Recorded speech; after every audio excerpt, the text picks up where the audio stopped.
YouTube, I'm Terry, better known as Mr. White Keys, and today we've got something very special. And I'm not just talking about my watermelon shirt that I'm wearing. Of course I'm wearing this because it's a special day, it's Saturday, I'm feeling good, and we are going to talk about my favorite subject today. And today we've got something very interesting for you. Today we're going to be talking through the various parts of an eyeglass frame. I'm calling it the anatomy of a frame, and I think there's more to it than you would think. Let's get into it.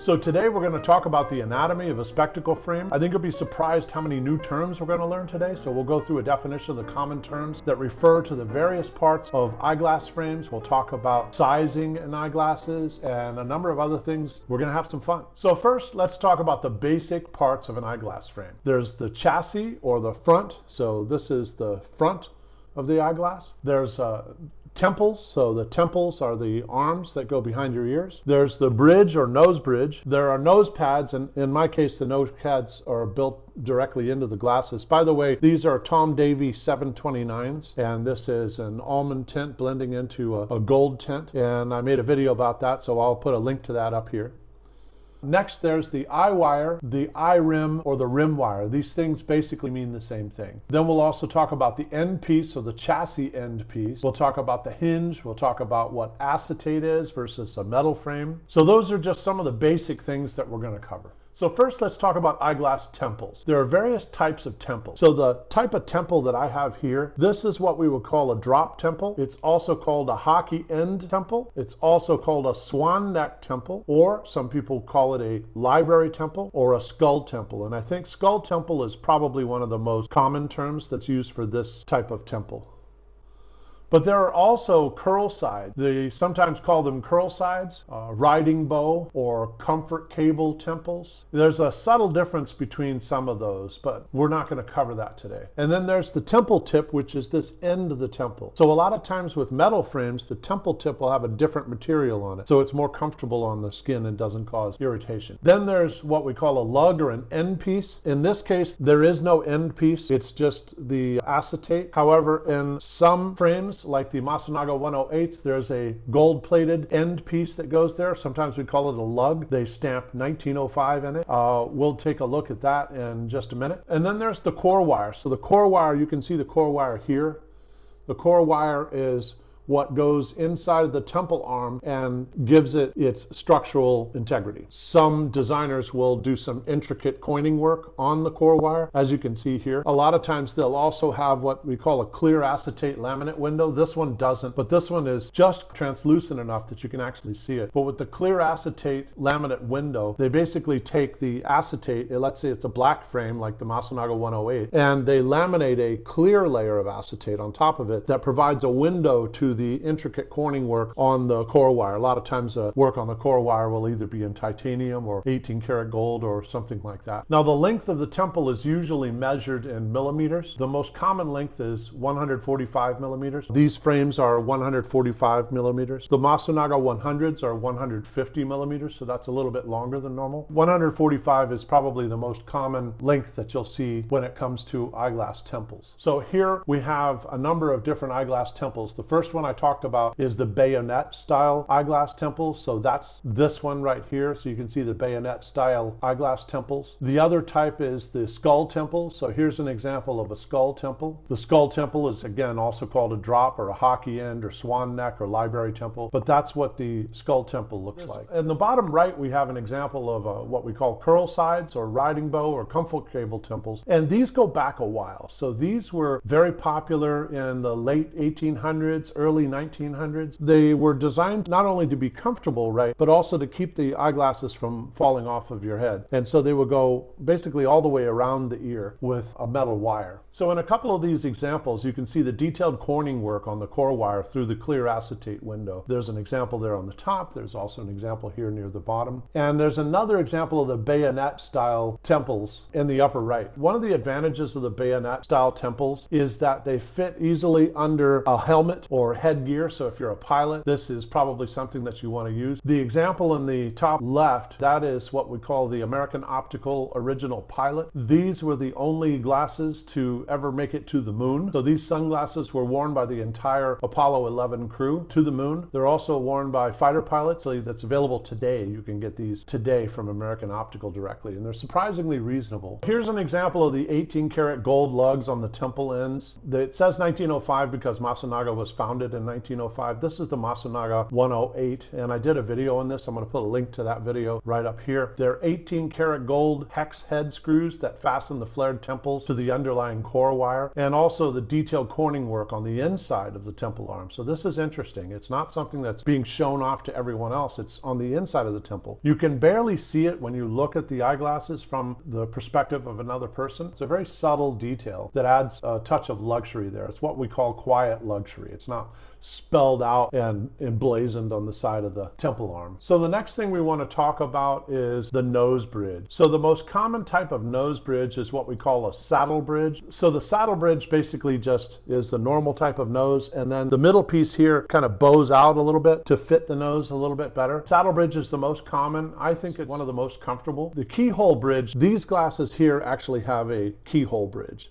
So you'll notice that it looks kind of like a keyhole. What it does is it sort of grabs the top of your nose. For some people, it's more comfortable. It's not personally my favorite type of bridge. I prefer the saddle bridge. The Masunaga 100s have the saddle bridge. The other thing that is a little bit annoying with this bridge, aside from not having that saddle bridge where it's kind of bowed out here, the designer, Tom Davies, decided to put a screw right there. So you feel that screw right in the middle of your head when you put these on. Now, I don't want to exaggerate the importance of that because these are still possibly some of the most comfortable eyeglasses that I've ever worn. But you can't compare them to the Masunaga 100s. Those just fit like a comfy pair of slippers, and it's largely because of that saddle bridge. Everyone has their preference. Both are popular. The keyhole bridge is very stylish. A lot of people prefer it. We measure the width of the nose bridge in millimeters, so it's a 18 millimeter to 21 millimeter. For the eyeglasses that I have on now, let's see if I can even see that. I believe these are 19 millimeters. The Masunaga 100s, I believe, are 21 millimeters. So for metal eyeglasses, you typically have nose pads. You either have a full rim or push-in nose pads. The full rim nose pads are more common on acetate, so you can see these are kind of molded in directly into the frame itself. That's what we call a full rim nose pad. A push-in nose pad are the more common nose pads that you see on the metal types of glasses. There's a metal arm that holds that nose pad, so that's called the pad arm. So now let's talk about the frame front. So sometimes this is called the front piece, sometimes it's called the chassis, but it's the main part of the eyeglass to which the temple arms are attached and in which the lenses are secured. Sometimes we talk about a top bar or a brow bar or a sweat bar. Those all mean the same thing. We'll see an example of that in a minute. We also talk about the inlay. Sometimes we talk about the inlay to refer to the back of the front piece, but in this case we have a composite type frame design. So there's actually a composite inlay on the front of the frame that's made of a different material. So around this we have acetate, and then the inlay is actually a matte gunmetal titanium piece that's attached to the front of the glasses via 3 screws in the back. Next, we'll talk about colorways. We'll get more into that in a minute. Colorways are probably one of the most important aspects of acetate glasses. Every pair of glasses has a base curve, and the reason is because the front of your face is not flat. If it were, there's probably something wrong. There's always a bit of a curve to the front of the face, and so these glasses here have a base curve of 5, but it's important because first of all it has to do with how the glasses fit on your face, but second of all, when a doctor writes out a prescription and they try to match that prescription, they need to factor in, among other things, the base curve. If the frame itself is curved a little bit, that's going to affect how they have to modify the prescription so that from your perspective, you're still seeing things the way the doctor intended with the prescription that he wrote. So if you've ever wondered why the numbers that come back from the lab are a little bit different than the numbers that the doctor wrote in the prescription, that's part of why. There are some other reasons, and we'll get into those in a moment. From here to here is what we call the front width or the frame width. I believe this is 145 millimeters. And it's not uncommon for the frame width to match the temple width. The other thing that a lot of people don't really think about is what we call the pantoscopic tilt. Pantoscopic tilt is when we look at things with our eyes, when we look straight, but then sometimes, when we look down, we need that part of the frame and that part of the lens to be a little bit closer to us because it needs to kind of follow that downward curve because our eyeballs basically are just looking down like this. And the most typical pantoscopic tilt is probably around 5 degrees. I believe the pantoscopic tilt of these is 7 degrees. And so pantoscopic tilt is another one of those things that you have to take into account when you're trying to figure out what would be the effective prescription that we need to grind the lenses to. That's what the lab does for you in order to achieve the effect that was intended by the prescription that's written by the doctor. So if you look at the top left, you'll see a number of different blocks of acetate, and these are what could comprise a colorway for a particular line.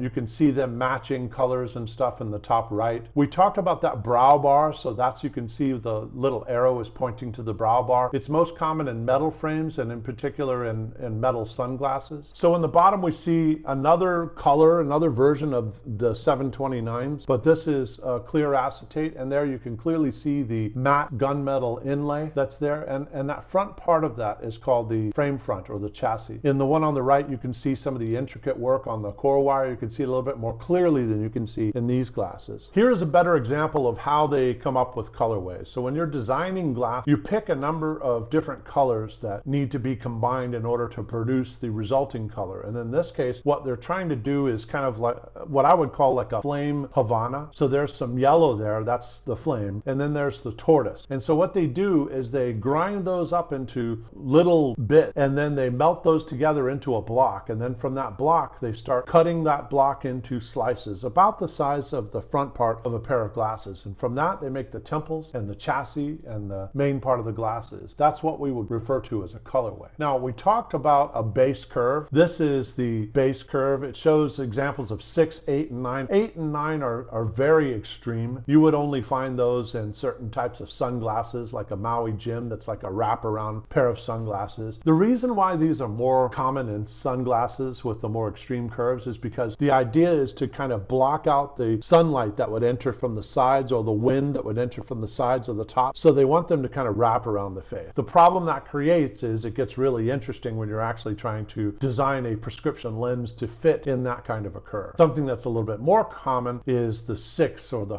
5. If you have a very, very high prescription, 4 is the flattest type of curve that you can have. And that is better for very high prescriptions. You can't put a high prescription, let's say, in an 8 base curve. It even becomes problematic in a 5 or 6 base curve. So the 4 base curve is typically used for very high prescriptions. So now let's talk about rims. So you have a lens. The lens goes into the rim. The rim is what holds the lens in. We have something called Eyewear. And now in the case of acetate, I could probably refer to this as Eyewear, but you and I know it's not wire. We can talk about coining work. Here's an example of the Eyewear with some coining work. And when it comes to metal types of glasses, they come in 3 flavors. There's a full rim, there's a half rim, and there's a rimless. And we'll see examples of those in a moment. Then there's also the top bar or the brow bar. We talked about that a bit. The whole process of creating a lens from the blanks that come from the lab to something that's actually going to fit in your eyeglass is called glazing. And we'll look at that process in a moment. So here's an example. I have a full rim set of glasses. Those are the Masunagas, the black Masunagas that are sitting on the shelf there.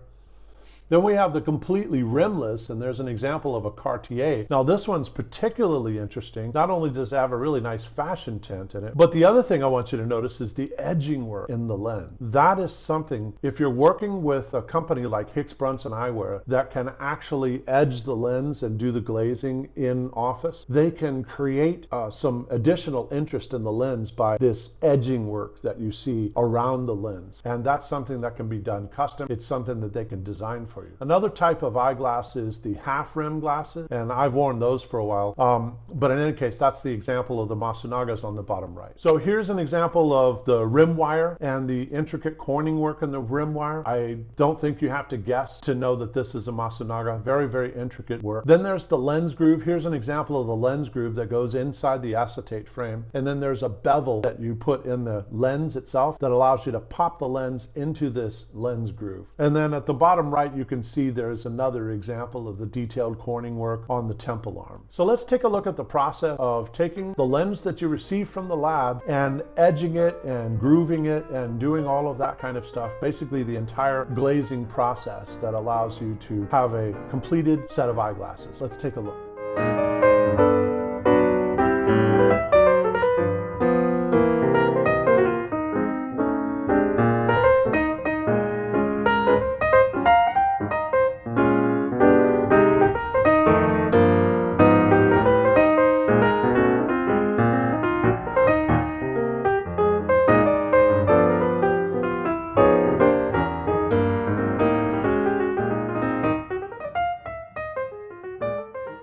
So the next thing we're going to talk about is hinges. Hinges come in a lot of different flavors. There's a 3-barrel hinge, there's a 5-barrel hinge, there's a 7-barrel hinge. In this particular pair of glasses, this is a 5-barrel hinge. You can see examples of different types of hinges here. There's the hinge charnier. So that's the little loops that come up that meet with the other loops that sandwich in there. That's what we call a hinge charnier. Then there's a hinge grave. We'll see an example of this in a minute, but that's where the hinge basically gets embedded into the acetate frame. Then there's an end piece or a chassis end piece. Then there's a spring hinge, a bionic hinge, and a screwless hinge. So let's take a look at the types of hinges. The first hinge you can see here is what we call a 7-barrel hinge. So let's take a look at the 7-barrel hinge for the T. Henry Daytonas. As you look at this, this is a 7-barrel hinge. It is attached with 3 rivets. It is German made. It's probably one of the best and sturdiest hinges in eyewear history. You're never going to find a hinge like that on anything except maybe a T. Henry or a Masunaga. Masunaga does things like that, but I think this one's a step above what I've seen from some of the Masunaga. American Optical also has some very, very sturdy hinges. I've heard of 9-barrel hinges. Apparently they do exist. Now, on the top right, you'll see my favorite love to hate type of hinge. This is what we call a spring hinge. So there's a story here. Spring hinges became popular with a lot of the Luxottica brands. So let's talk a little bit about Luxottica. Luxottica is a multi-billion-dollar Italian company. They own Sunglass Hut. They own Lens Crafters. They own Pearl Vision. They also own just about all of the brands you've ever heard of, such as Ray-Ban and Oakley and all of this. They used to be independent, but they were bought out by Luxottica. And unfortunately,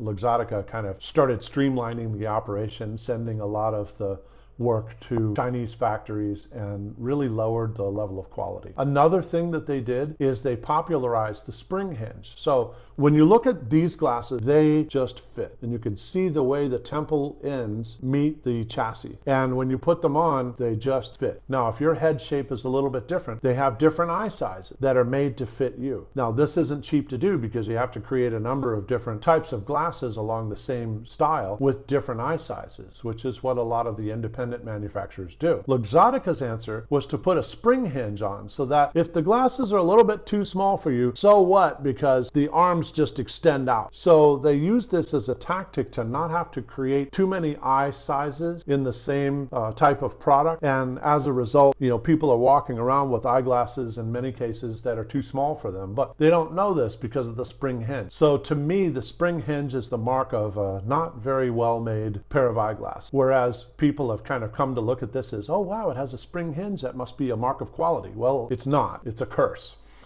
One on the bottom right, this is really interesting. This was created by Stark Biotech Paris, and Philippe Stark decided to design the arms of eyeglasses after the human clavicle. So that's what this is. I believe it's called the sphere or the biosphere, and it's very interesting. In fact, I have an example of that right here, so let me grab that and show it to you. This is a Philippe Stark Biotech Paris, and these hinges that you see can move in any direction, 360 degrees, and they'll never break. So that is a very interesting concept in lens design. It was designed after the way that the human clavicle works, so that's kind of an interesting invention there. Here is an example of the hinge charniers. So you can see how these charniers, the 2 charnier fits into the 3 charnier. The charniers refer to the loops that are part of the hinge. Now on the left you see the hinge grave. The hinge grave is kind of that notch that you make in the acetate and the drill holes that you make to prepare for the chassis of the glasses to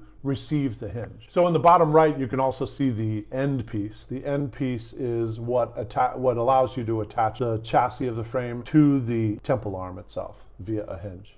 So we've talked about the rim, we've talked about lenses, we've talked about the nose bridge, and we've talked about temples. Now, have you ever wondered when you look on the temple arm and you see those 3 numbers? In this case, I'm seeing 55, 19, 145. What does that even mean? Well, this is what we call the size of the glasses. And the first number represents the eye size, or the number of millimeters across the widest part of the lens. The second number represents the nose bridge, so the size of the nose bridge. And the third number represents the length of the temple arm. So we have the eye size, the bridge size, and the temple arm size. And in this case, it's 55 millimeters, 19 millimeters, and 145 millimeters. So that's how you read the sizes on the temple arm of a pair of glasses. And it's also a really good way to be able to predict whether a pair of frames is going to actually fit you, especially if you're going to try to buy something online or buy something remotely from an eyewear company. So Hicks, Brunson Eyewear, we talked a little bit about them. I'm going to put a link to them up in the corner, but they do their own glazing. So when they get the lens back from the lab, it's basically a blank, and then they grind it and cut it to fit and match the actual frames that you purchase from them. So do give Hicks, Brunson Eyewear a call if you're interested in independent eyewear. That's all I've got today. That's the anatomy of a frame. Thanks for watching. Don't forget to like and subscribe for more content, and I'll see you in the next video.